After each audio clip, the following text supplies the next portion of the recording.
ভাৰতীয় নাগৰিক যদি মিয়া হয় কেনেকৈ খেদিব? এক হাত মাটি লৈ মিয়াৰ মাজত, নিজৰ আত্মীয়ৰ মাজত, ভাই ককাইৰ মাজত মাৰামাৰি কাটাকাটি। অসমৰ বাংলাভাষী মুছলমান যিসকল, যাক মিয়া বুলি চিনি পায় সকলোৱে, এই মিয়া জনগোষ্ঠীৰ মানুহখিনি অসমৰ অন্যান্য জনগোষ্ঠীৰ মানুহ বা মূলসুঁতিৰ অসমীয়াসকলে কিয় ইমানকৈ বেয়া পায়? এতিয়া কিয় ইমান বেয়া পায় এইটোৰ কাৰণ আচলতে আমাৰ মিয়া মানুহবিলাকে বেছি বেয়া নে যিসকলে বেয়া পায় তেওঁলোক বেয়া? এইটো ভাবিবলগীয়া কথা। চবেই কিন্তু বেয়া নাপায়। সকলো অসমীয়া মানুহে, আপোনাৰ মূলসুঁতিৰ অসমীয়া মানুহে মিয়াক কিন্তু বেয়া নাপায়। কিছুমান মানুহ আছে মিয়াক বেয়া পায়, আৰু বৰ্তমান সময়ত মিয়াক কিন্তু ৰাজনৈতিক হাতিয়াৰ হিচাপে ব্যৱহাৰ কৰি থকা হৈছে। স্বয়ং আমাৰ অসমৰ মুখ্যমন্ত্ৰীয়ে এইটো ব্যৱহাৰ কৰি আছে। মানে মিয়া মানুহৰ প্ৰতি মূলসুঁতিৰ অসমীয়া মানুহক এটা মনত, তেওঁলোকৰ মনত হিংসাৰ বীজ ৰোপণ কৰিছে, মানে ভয় দেখুৱাই আছে। যেনেকুৱা আজিৰ পৰা আপোনাৰ 10 বছৰ আগত ছাত্ৰ নেতা সমুজ্জ্বল ভট্টাচাৰ্যই কৈছিল যে 10 বছৰৰ ভিতৰত অসমৰ মুখ্যমন্ত্ৰী মিয়া মানুহ হৈ যাব। কিছুদিন আগত আছিল বোলে বিজেপিক ভোট দিয়া, নহ'লে আজমল মুখ্যমন্ত্ৰী হ'ব। এতিয়া সেইবিলাক নাই। এতিয়া ধৰক বিজেপি চৰকাৰে বৰ্তমান মিয়াৰ ভয় দেখুৱাই তেওঁলোকে শাসনৰ মানে ক্ষমতাৰ গতি তেওঁলোকে দখল কৰি আছে। মানে ভয় যিমান দিনলৈকে থাকিব এই মূলসুঁতিৰ অসমীয়া মানুহৰ মনত, তেতিয়ালৈকে তেওঁলোকৰ ক্ষমতা থাকিব। আদাৰৱাইজ এতিয়া যেনেকুৱা ইংৰাজৰ যেনেকুৱা আছিলে যে হিন্দু মুছলমান ডিভাইড কৰিছিল, ৰুল কৰিছিল, ঠিক তেনেকৈ এতিয়া ধৰক অসমত 40% মিয়া মানুহ আছে। এতিয়া কিছুদিন আগত আপোনাৰ সমষ্টি পুনৰ নিৰ্ধাৰণ কৰা হ'ল।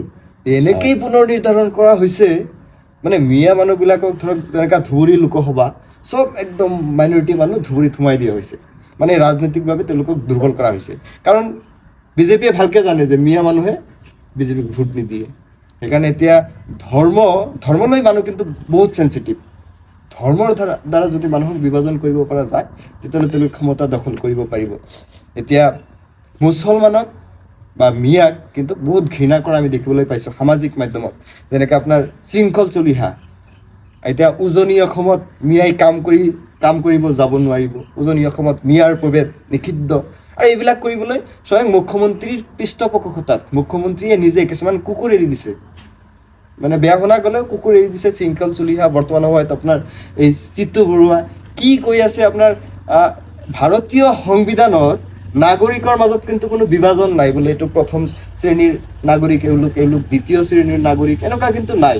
আমি যিসকলে 10ম শ্ৰেণীলৈকে পঢ়িছোঁ আমি ভালকৈ জানো যে ভাৰতীয় সংবিধানে প্ৰতিজন নাগৰিকক সমান অধিকাৰ দিছে। তেওঁ ভাৰতৰ যিকোনো ঠাইত গৈ থাকিব পাৰিব, ব্যৱসায় কৰিব পাৰিব, এইটো অধিকাৰ কিন্তু দিছে।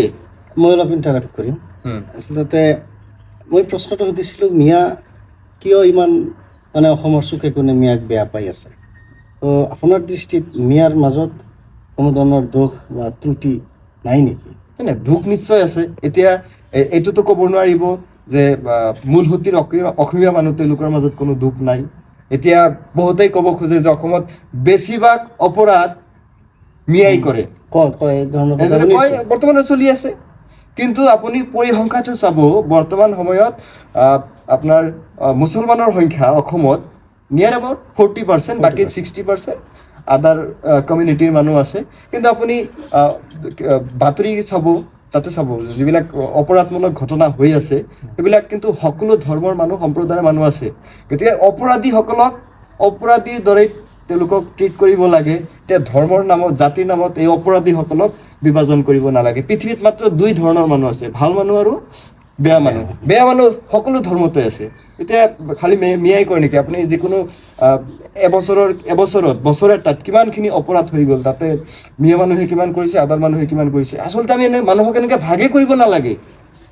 এতিয়া মিয়া খেদি আছোঁ অমুক তুমি, এইবিলাক পাৰিব নেকি? কিমান বছৰৰ পৰা মিয়া খেদি? এতিয়া ভাৰতীয় নাগৰিক যদি মিয়া হয় কেনেকৈ খেদিব? সংবিধানে যদি নাগৰিকত্ব দিছে সেইটো কেনেকৈ পাৰিব জানো? আপুনি কি কয়, মিয়াক খেদিব পাৰিব? যিসকলে ভাৰতীয় নাগৰিক, নাগৰিকত্ব যিসকলে পাইছে সেইসকলক খেদাটো বাৰু অসম্ভৱ মোৰ দৃষ্টিৰে। এতিয়া আপোনাৰ এই শিৱসাগৰত বা উজনি অসমত এই শ্ৰমিকসকলক খেদি পঠোৱা হৈছে। এইটো কিন্তু সকলোৱে স্বীকাৰ কৰিব লাগিব যে মিয়াই যিমান পৰিশ্ৰম কৰিব পাৰে অইন জাতিৰ মানুহে সিমান কিন্তু শাৰীৰিক পৰিশ্ৰম কৰিব নোৱাৰিব। এতিয়া উজনি অসমৰ পৰা মিয়া খেদি দিলে তেওঁলোকৰ তেওঁলোকৰে বেছি লোকচান হ'ব। কাৰণ ধৰক ইটা ভাটাত কাম কৰে, এতিয়া অসমীয়া মানুহ বা বেলেগ মানুহ যদি শ্ৰমিক হিচাপে তাতে লগাব লগা হয়, তেতিয়াহ'লে আপোনাৰ তেওঁলোকক মজুৰি বেছি দিব লাগিব, আৰু মিয়াৰ সমান তেওঁলোকে কাম কৰিব নোৱাৰে, শাৰীৰিকভাৱে সিমানখিনি কাম কৰিব নোৱাৰে, তেওঁলোকৰ ক্ষতি হ'ব। আৰু মিয়াৰো লাজ নাই, এতিয়া মিয়াৰ মাজত যে দুখ নাই তেনেকুৱা নহয়। আমাৰ নিজৰ জাতি ক'ব লাগিব, আমি নিশ্চয় আত্মসমালোচনা কৰিব লাগিব, আমাৰ নিজৰ মাজত কি দুখ আছে সেইখিনি আমি বিচাৰি উলিয়াব লাগিব। এতিয়া আমিও ইমান যে একদম ধোৱা তুলসী পাত তেনেকুৱা নহয়, আমাৰ সম্প্ৰদায়ৰ মানুহৰ মাজতো দুখ আছে, মূল্যবোধৰ অভাৱ আছে বহুত। এটা হৈছে আপোনাৰ শিক্ষাৰ অভাৱ, যি বৰ্তমান সময়ত সেইটো যথেষ্টখিনি ইতিবাচক পৰিৱৰ্তন আমি দেখা পাই আছোঁ, কিন্তু আমাৰ মাজত কি কি ভুল আছে সেইখিনি আমি শুধৰণ কৰিব লাগিব। এতিয়া ধৰক মিয়াৰ মাজত কিছুমান চাব যে এই আধা হাত মাটি লৈ, এক হাত মাটি লৈ মিয়াৰ মাজত, নিজৰ আত্মীয়ৰ মাজত, ভাই ককাইৰ মাজত মাৰামাৰি কাটাকাটি, এইবিলাক ঘটনা কিন্তু আমাৰ সম্প্ৰদায়ৰ মানুহৰ মাজত আমি বেছি দেখা পাওঁ, যথেষ্ট বেছি। এইবিলাক বাদ দিব লাগিব। আৰু আপোনাৰ শিক্ষিতটো কৰিব লাগিব, সেইটো হৈ আছে আজিকালি ভাল, চবেই নিজৰ ল'ৰা ছোৱালীক শিক্ষিত কৰিবলৈ চেষ্টা কৰি আছে। আৰু আমাৰ মিয়াৰ আচলতে মই ভাবোঁ যে নেতৃত্বৰ অভাৱ। এতিয়া মিয়াৰ যিসমূহ সমস্যা, গৰাখহনীয়াৰ সমস্যা, মিয়াসকলে চৰ অঞ্চলত বেছিকৈ থাকিছিল, নদীৰ ওচৰত থাকিছিল, মানে নদীৰ ওচৰত থাকিলে খেতি বাতি ভাল হয়, সেনেকুৱা ঠাই নিৰ্বাচন কৰি থাকিছিল। তেওঁলোকে কি হৈছে যে গৰাখহনীয়াত নিজৰ মাটি ভেটি হেৰুৱাই তেওঁলোকে বেলেগ ঠাইত আশ্ৰয় ল'ব লগা হৈছে।